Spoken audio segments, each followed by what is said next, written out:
Guys, look at this absolute beast. This thing is a total bear. It's a big bike and it's meant for big speed and big distance. This is the Aniioki A8 Pro Max 2025 edition with dual motors.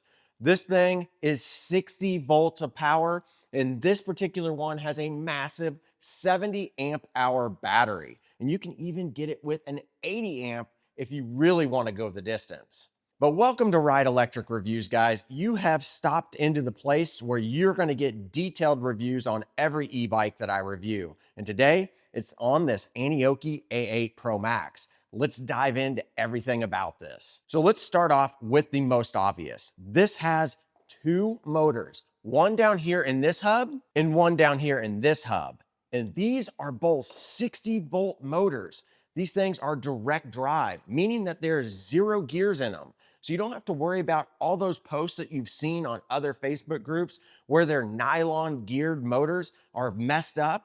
These don't have that. They're direct drive. That also leads to much quieter riding. And I'm telling you, these motors are dead silent even at 45 miles an hour. The only thing you hear is the wind blowing through your hair or lack thereof, and also the tires on the road. And this thing is pretty stinking impressive when it comes to speed because of these dual motors and the 60 volt system. Now, the 60 volt system and this 70 amp hour battery, they claim you can get around 100 miles on throttle, and they claim about 200 miles on pedal assist. But let's be real honest.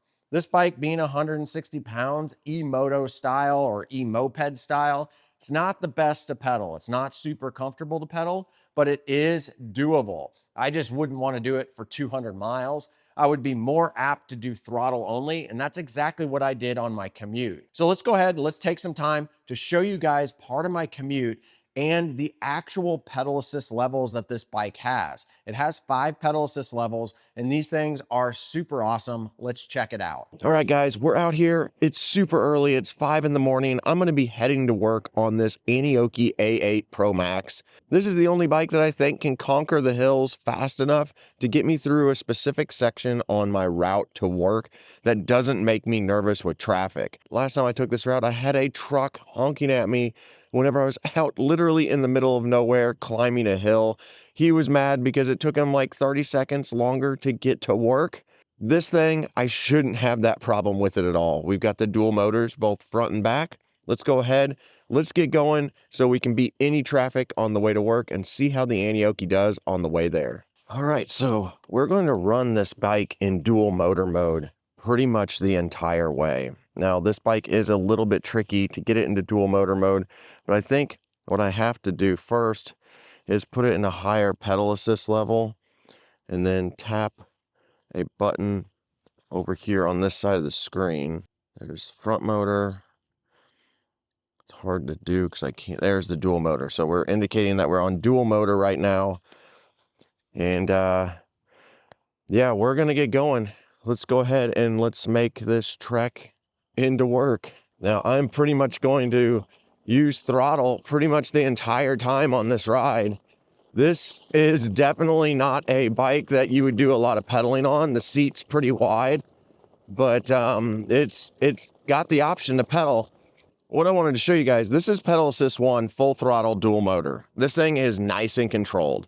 So I could ride this on a greenway, no issues whatsoever. We bump it up to pedal assist 2. This thing starts picking it up progressively.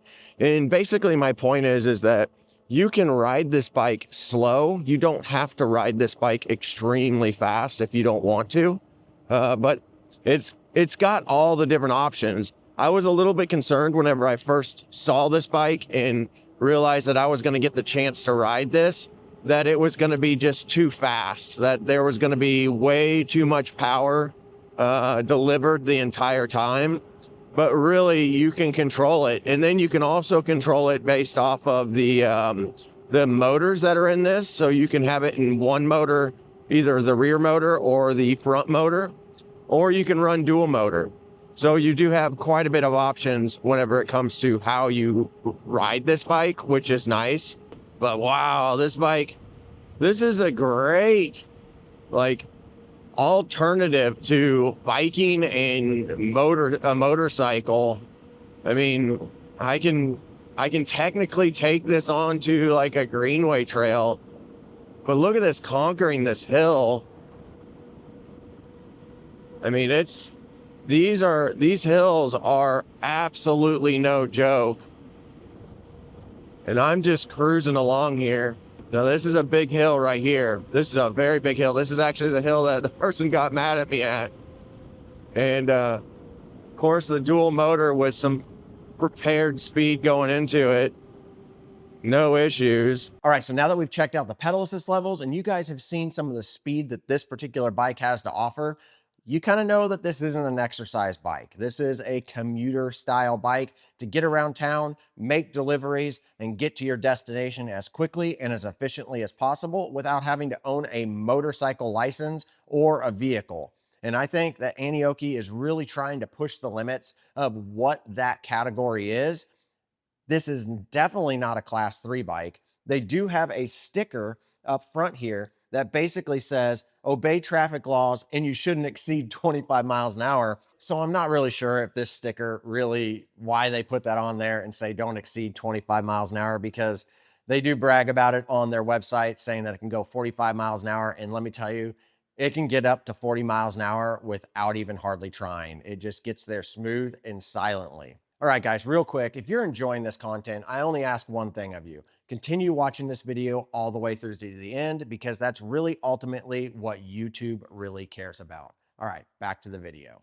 So one of the things about the Aniioki is that this is a giant battery case right here. This isn't just the frame. This entire cavity is designed to hold a battery. So they pretty much had a battery and then they designed a bike around the battery.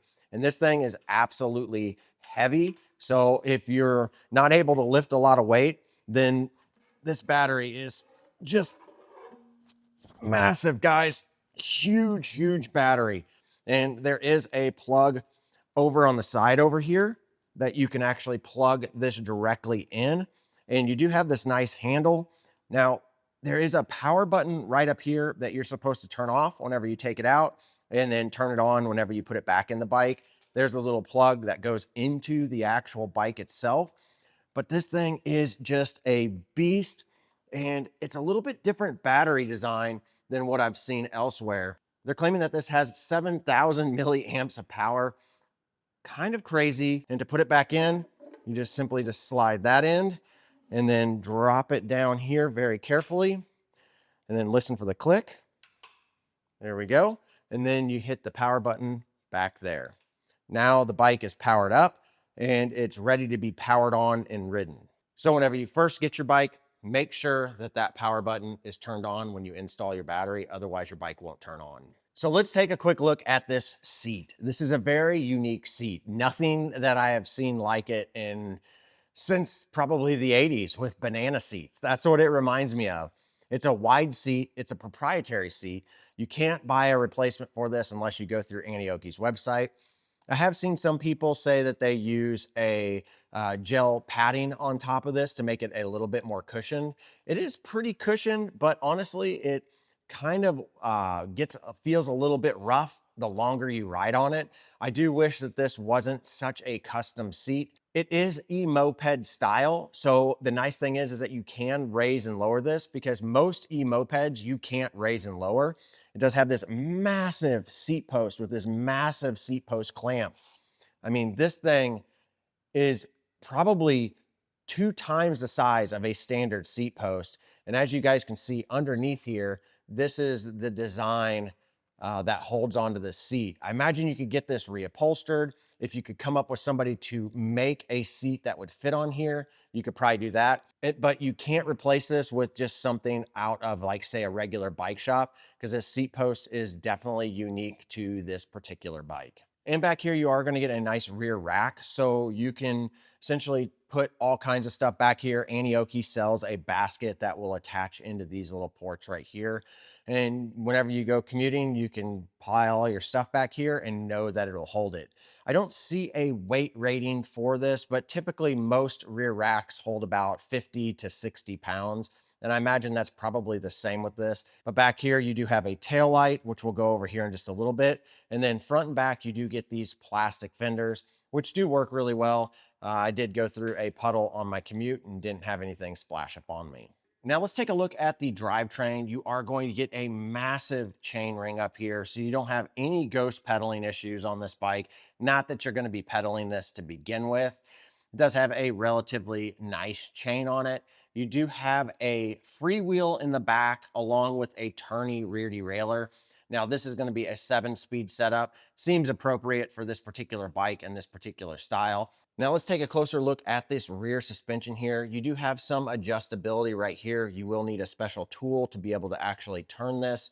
I imagine you could probably just use a some sort of like pliers or something, but I would be afraid that you would scratch this up. So you've got one on each side, so you'd want to adjust them evenly. I've been told that these in the middle aren't actually dampers by people online, that these are just basically guides, and that this spring is the only thing that's basically controlling anything on here. And if that's the case, I do wish that this was actually some sort of a damper and it actually controlled how smooth the suspension was. I did find that the suspension was a little bit rough in the back, where they have improved it up front, and we'll take a look at that. But this particular one, if you want to make any adjustments, you can kind of thread it down and thread it up to hopefully give you a little bit more cushion. Now up front here, you do have a pretty nice looking front suspension. This is brand new to the A8 Pro Max this year. This is going to be their new air suspension, and it's got the dual crown look going on. And on this fork, you not only can add air to it, you can also change the compression right up here. So you can dial in the front much more than what you can in the back. I think this is a good upgrade. I would like to see air suspension put on the back also for their next iteration of the A8 Pro Max, because I do think that will make the overall ride quality even better. But since we're down here, let's go ahead and let's talk about these brakes, because this is something that stands out to a lot of people the very first time that they see this bike, are these massive 300mm rotors. These things are absolutely huge. They're very much proprietary, so if you do have to replace these discs, you will have to go through Aniioki directly. And then the other thing that people notice are these massive calipers. And you instantly think, if you know anything about calipers, that these are actually pistons. And so this, being that there's 3 of those circles, you would think that this is what they call a 6-piston brake. Well, you also have one over on this side. So the front has dual brakes up front, one on the left, one on the right, which is super unique and more resembles like a motorcycle. However, at examining these a little bit more, these are not 6-piston. These are just for looks. The only thing that you get on the front brakes is dual piston right here. You get a piston that pushes in the middle of this very large pad. I do think that that's kind of a downfall and a little bit misleading if you ask me. Putting something like this on here has basically convinced a lot of people online that this is a 6-piston caliper and that you're going to get 6-piston performance out of it. You do get good performance out of the dual piston caliper, but my big concern is that you have such a wide pad and you're only pushing in the very middle of it. It's not an even press all the way through. But with that said, the braking performance that I have had out of this bike has been really good. I have had 0 issues on the 50 miles that I've ridden this bike with concern that this bike couldn't stop. We're talking about almost a 160-pound bike. You need to have good brakes. I contribute a lot of that braking power to the size of the rotors. It is definitely allowing these brakes to cool really fast and allowing them to continue braking at higher speeds. Having 2 up front is definitely a big plus. And then in the back, you do get a single 300mm rotor, but you do get a 4-piston caliper in the back. Now, the hydraulic line setup on this is really unique and it's all proprietary. They have what they call a CBS system. I believe it stands for control braking system. I'm not really sure. They don't specify it on their website. But basically, you have a single lever for the front. It runs into a splitter up here for the hydraulic line. It then splits the hydraulic lines and goes to each caliper. So you have one lever that controls both of these calipers. And then in the back, you have one lever up front for the back caliper. and it splits at some point into two hydraulic lines. So each piston in the four piston caliper in the back has its own hydraulic line. So for the front and the back, you have dual hydraulic lines running from single levers. Now, these levers are going to be filled with mineral oil, which is nice because it's easy to maintain. However, mineral oil doesn't really do well at really high performance, high heat type situations. But with these big rotors, I don't think you're going to run into any issues with it. I didn't experience any fading or anything like that on any of the rides I went on. So I do think they have a good setup here. However, I do think it could easily be improved by using .5 fluid and running some eMoto brakes like what you would find on an eRide Pro 3.0. That would not only make the system more simplistic, but I think it would also give you even better braking performance without adding the extra weight of these big rotors, extra calipers, extra hydraulic lines throughout this entire system. Now let's take a look at the handlebars real quick before we go into all of the cockpit controls. These are unfortunately not adjustable. I wish Aniioki would get away from this stem handlebar combo because it prevents you from actually being able to do any type of forward adjustment or up and down adjustment. I wish that they would put on a regular stem and then put on some BMX bars. Okay, so let's take a look over here on the right side of the handlebars. You do get a full twist throttle. So this resembles more of like a eMoto or a motorcycle. This is really comfortable and easy to use while you go down the road. The grips aren't really easily exchangeable, which is kind of a downfall. So if you do have any issues with these grips, I'm not really sure how these would be changed out. You may have to contact Aniioki to get some replacements for it. But then right below that, you do have your 7-speed Shimano shifter. It's got a thumb and a trigger shifter. So this is nice to see. You don't have anything up top here. I like these undermount shifters quite a bit. And then here you do have your brake lever that you are going to be able to see how much mineral oil is actually in it. Now let's jump over to the left side before we look at the menu and the screen over here. You are going to get a similar kind of grip on this side. Of course, this doesn't twist. It's not a throttle. You do have your other brake right over here. Same thing as what we saw on the other side of the handlebars, but for your opposite brake. And then you also have all of these controls up here. You've got a horn, you've got your turn signals right here, and then you have a regular headlight and a bright headlight. And then you also have a hazard button. So this is a real like motorcycle style setup where they expect you to be using this on the road quite a bit. Now looking over here a little bit further, you do get your control pad for your pedal assist up and your pedal assist down. And then you do have a power button here, but this power button is not functional. You have to use the power button that is on the key fob that's supplied with this bike. So you're always going to want to make sure that you have the key fob with you, and you're always going to want to make sure that the key fob has a battery in it. We'll go over that here in just a second. Now here is the display, and we'll turn this on here in just a second, but you do get this very massive display, which I really like the size of it. For this style of bike, this fits really, really well. You do have some touch buttons right here. These are touch sensitive. I'm not a big fan of touch sensitive buttons on bikes. I prefer to have actual physical buttons because if you're like me and you wear gloves whenever you go down the road, it's really, really hard for these buttons to work at times. And I'll show you guys the difficulty that I have whenever I switch between the different motor settings that I have to use this particular button. Not a fan of these buttons. I do wish that they would change these out. Now over here on this side, you do have a USB port, and then you also have an SD card slot because in the front up here, you do have a camera that runs on a loop that records basically your rides. So if you want to go back and look at any of your footage on your ride, it's going to have looped recording that you can go back and see exactly what happened on your ride, or maybe you want to check out something that ran across the road whenever you were going down the road. So it does have the camera built in, kind of neat. It's always on all the time, which I don't like. I wish you had a kind of a start stop button, or it only ran whenever you started moving. But as soon as you turn the bike on, the camera starts rolling. But let's quickly go ahead and turn the bike on. To turn the bike on, you will use one of these two key fobs. You do have a unlock button, a lock button, and then a panic button right here. And then down here, the little lightning bolt, that's going to be your power button. And to turn this on, there's no instructions in the manual, but to turn it on, you just simply tap this button twice. You'll hear a beep. Hello, Aniioki. And then the bike will turn on and it talks to you. I do wish that I could turn that talking off, but they don't give that option in the menu. So as you can see up here, it does say that it's recording. So it's currently recording whatever is in front of me, which is just part of my studio. Shows that the SD card's in there. This is going to be your ride timer. So the second that you start moving, this timer counts up.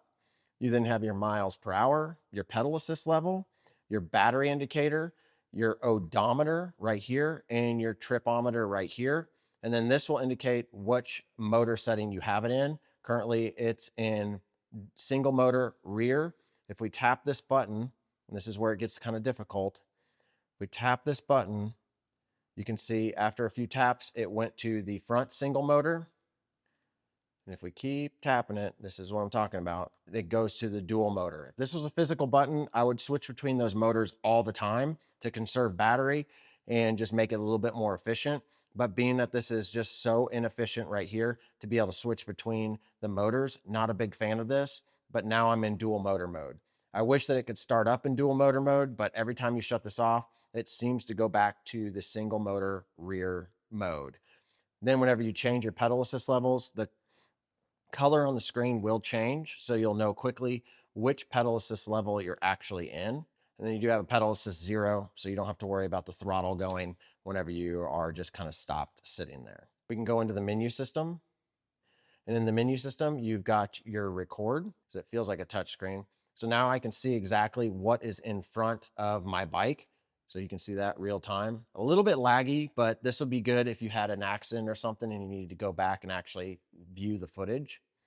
Let's go back to the menu. This button seems to be fairly good, but this check button for the motor doesn't seem to do all that well. You can hit your plus button. It'll go into your settings. You can even go into videos that you have. So if we go into that, stop the background recording, we'll just go ahead and say yes. And then we can go through and we can preview whatever videos we have. It'll allow you to kind of scroll through everything that's on the system.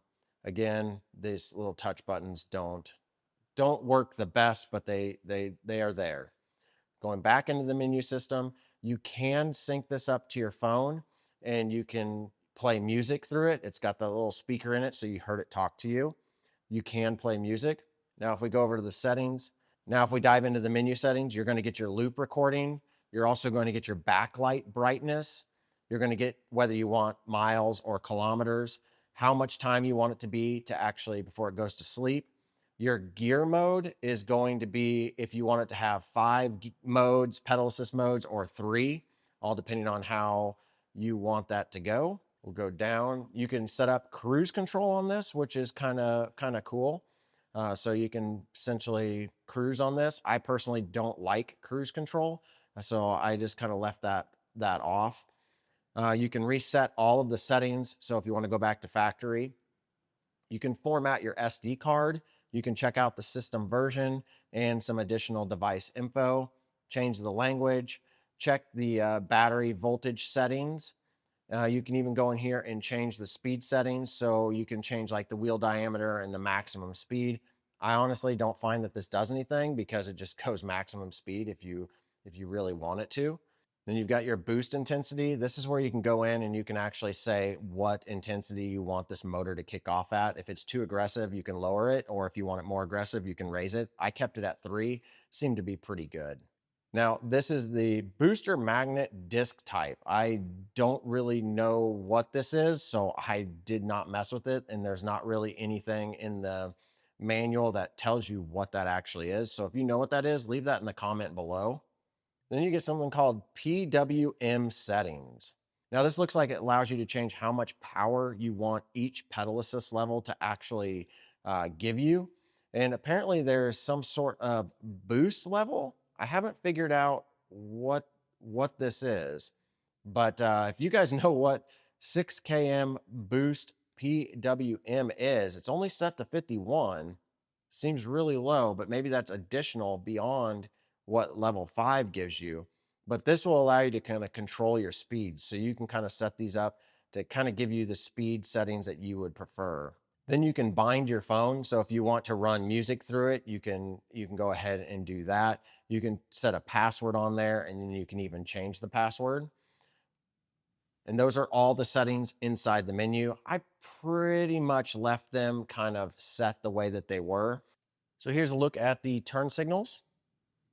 Relatively bright. And whenever you squeeze the brake lever, these turn on right here. To turn on the headlight, you just hold the plus button and then your brake light will actually stay on at all times. And then whenever you squeeze it, it gets a little bit brighter. Now, as you can see on your headlight, you do get this nice little halo around it. And then whenever you turn your bright lights on, you'll see that it switches between the different beam patterns. I do kind of wish it would leave both on whenever you turned your bright light on. That way you had both beams. But let's check out some of the footage of me riding down the road with this headlight actually on at night. But what do you guys think of the headlight on this? This is, again, this is what I would call a spotlight or a bright beam. And then let's see if I can find it. And then that's kind of the flood. I don't know. I like this because it shoots it out pretty far, but I like this because it's nice and wide. And also you can check out the turn signal. Does this nice kind of like strobe type effect right there on both sides. And you can actually see it on the back side here. It does have a blue indicator, which you see in some of the videos because I leave this light on, these turn signals on quite a bit. Then we can go ahead and test out the horn. It's a relatively loud horn, nothing too crazy, nothing unexpected from this bike. Now, as far as the suspension on this bike, it's pretty rough set up the way that it is right now. It's not super cushiony in the back. I do think that a little bit of adjustment back here could help that. But again, I'm not really sure exactly how much I would need to adjust that for my body weight. It would be nice if these were air shocks instead of spring, so you could easily adjust them. Now, as far as the front goes, this suspension is much, much smoother and a little bit more responsive. You do have compression control and an air inlet, so you do have a lot more control on the front suspension versus the back suspension. I am 5'11", and as you guys can see, with the seat about halfway up, I can kind of tiptoe on here, which makes this bike feel really comfortable going on the road. My legs aren't like squished up like on most e-moped style bikes. I can get really comfortable on this bike. I do wish that these handlebars were a little bit more adjustable, or wish they were adjustable at all. They're not adjustable. So this is the position that you basically get. Now you do get all those beeping sounds whenever you go to basically turn on and turn off the bike, but you also have an alarm so you can lock it. That's the sound that you get whenever you lock it. It sounds kind of like an old Viper alarm from back in the 90s. A little bit obnoxious. I do wish that you could tone down all of these sounds that this bike makes. And then whenever you go to unlock it, it basically gives you a double chirp. Now you do have a honk button. I haven't hit this, so this will be the first time I do this. Yeah, it's pretty annoying. So that's the sound that would happen if somebody tried to run off with your bike and you had it locked. And then you also have that panic button. So if you go out to ride this and somebody comes up to you and you don't like them, you can hit that panic button and it'll draw attention over to where you're at. It is a good safety feature, but ultimately, I wish that they would do an ignition as opposed to a power on button with these key fobs. An ignition makes more sense for the style of a bike. Now, the controllers are dual controllers, and on this particular version, it's the 60 volts, so they have dual 35 amp controllers, which I found gives plenty of power to these direct drive motors. I'm not sure if that's really truly underpowered or overpowered, if they could push more or they need to push less out of these motors. I found the control of this bike seemed to be pretty good overall with those particular controllers that are built into this bike. It didn't deliver too much power to each one of the motors. Now, like you saw in the menu system, you can dial in the sensitivity of the actual like power that's distributed. And that's probably due to the fact that these are sine wave controllers. They can kind of smooth out that throttle response. And I really did appreciate that because the control on a bike this big is very, very important. Okay, so let's go ahead and let's jump back out to the road and see what else I think about this bike. All right, we're wide open doing 44 miles an hour. Feels pretty stable overall. That is one thing I gotta say about this bike, but you're talking 160 pounds, so it should feel pretty stable. Now this is gonna be kind of a little bit of a up and down hilly area with some relatively decent hills, and the motor seems to be pulling pretty good. I slowed down just a little bit going up it, but I was still showing 39 miles an hour there at one point. So impressive, very impressive. All right, we'll back her down here because we got getting clocked. That speedometer is pretty close. The speedometer is pretty close. That's the second time I have been clocked by a little speed scanner, and it's only been 1 to 2 miles an hour off. It is kind of a one of a kind bike. I don't think you're going to find very many of these throughout your city. You may find a small groups that have them, but for the most part, this is a very niche bike. Not a lot of people are going to have this. Now, they do have a bigger tired version called the A9. It's got 26-inch wheels on it, a lot more beefy. I couldn't imagine moving that thing around. That's an absolute hoss. All right, guys, there you go. That's the Aniioki A8 Pro Max 2025 Deep Dive edition of this particular bike. This thing with the direct drive motors, I love how silent they are. I love how powerful they are. This thing climbs hills like a champ. It keeps up with traffic like a champ. It's a pretty heavy bike, but you get that because you got big motors, you've got a big battery, you're getting amazing battery life out of this bike. This is the best battery life that I've experienced out of any bike that I've ever ridden. I don't even know that I would classify it as a bicycle. It's more of an eMoto or an eMoped, closer and closer and closer to that motorcycle style, but without full power motorcycle, not requiring a license, not requiring you to register it or insure it. It definitely exceeds that class 3 limit. So they are pushing the bounds of what they should probably be doing without it actually being registered. So it's a cool bike. It's very unique, and it's very based off of your personality if this is something that you're interested in. If you've owned an Aniioki bike and you've really enjoyed it, or if you owned an Aniioki bike and you haven't enjoyed it, leave it in the comments below. Let me know your thoughts on this particular brand. This is the first time I've reviewed an Aniioki product, and I was real interested whenever I went over to the Aniioki Facebook owners group to see all the different style of comments. You got people that love them, you got people that hate them. So there's just all kinds of different opinions on these bikes. Overall, as long as the bike keeps running as is, I think this thing really does fit a really good purpose. It'd be really good if you were a food delivery person and you were in a bigger city. You could zip around on this, and being as heavy it is, you don't have to worry about people being able to pick it up and just throw it in the back of their car. You could easily get away with riding this places and not have to worry about that happening. The alarm system does help, so people can't steal it without the alarm system going off. They can't even turn it on without the key fob. So there are some security features in this that are super beneficial overall.